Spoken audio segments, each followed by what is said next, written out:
Good evening, freeholders. My name is Brandon Vernier. I'm born and raised in Roselle, New Jersey.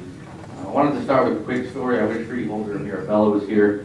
When I was 11 years old, I attended something in Washington, D.C. called the Junior National Youth Leadership Conference in 2003. And when I got home, I got a letter from freeholder Mirabella. It's still on my wall, actually. And he congratulated me, thanked me for taking a step to promote unity throughout America. An 11-year-old, I went on a week-long trip. I think that was a bit lofty. But right now, what I'd like to say is I'm starting, hopefully, with Roselle and these folks behind me.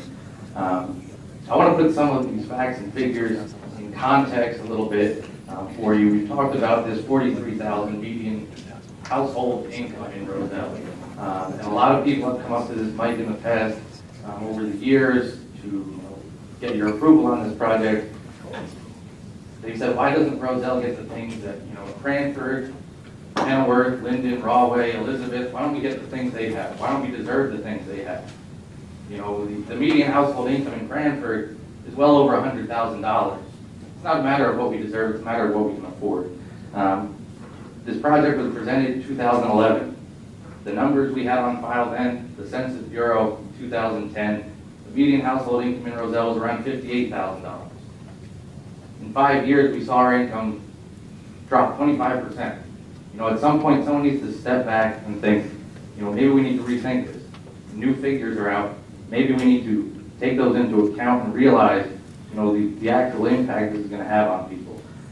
Another figure that hasn't been mentioned tonight, 14.6% of people in Roselle are in poverty, legitimate poverty, not just, low incomes, but below the federal poverty line, 14.6% of people. $40 million of debt in Roselle, the borough has already. Our cap is $48 million. We only have $8 million left on our debt cap. The borough portion of this is $35 million on this bond. There's a reason the state puts a cap in place.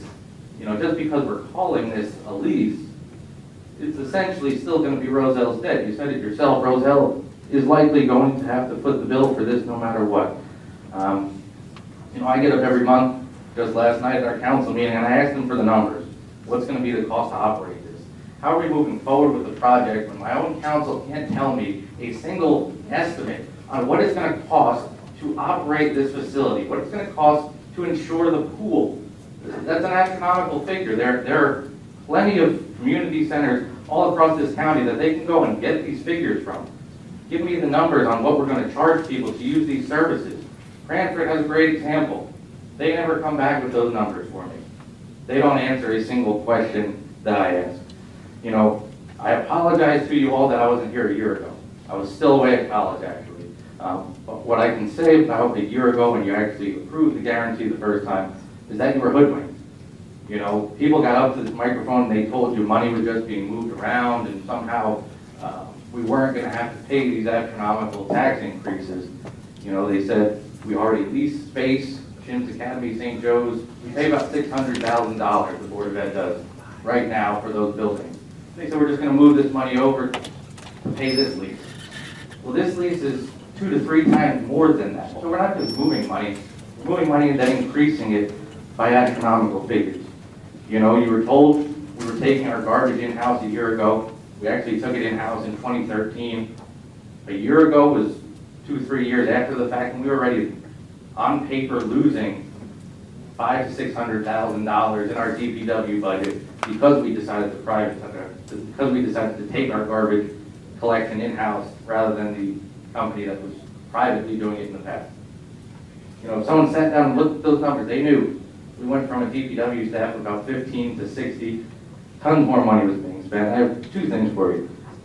You don't go out and buy a Cadillac when you get laid off. These numbers change. And the other thing is your role in this project right now is the captain of the Titanic. But the Titanic didn't have to sink.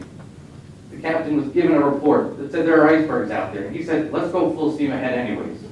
So, you have these numbers in front of you, and what I'm asking you to do is take a look at them and decide maybe we need to slow down. Because Roselle, our council, is not the leadership that we need right now. So we're asking you to be the captain of this project, to look at the iceberg report and say, hold on a minute, these numbers changed in the last few years.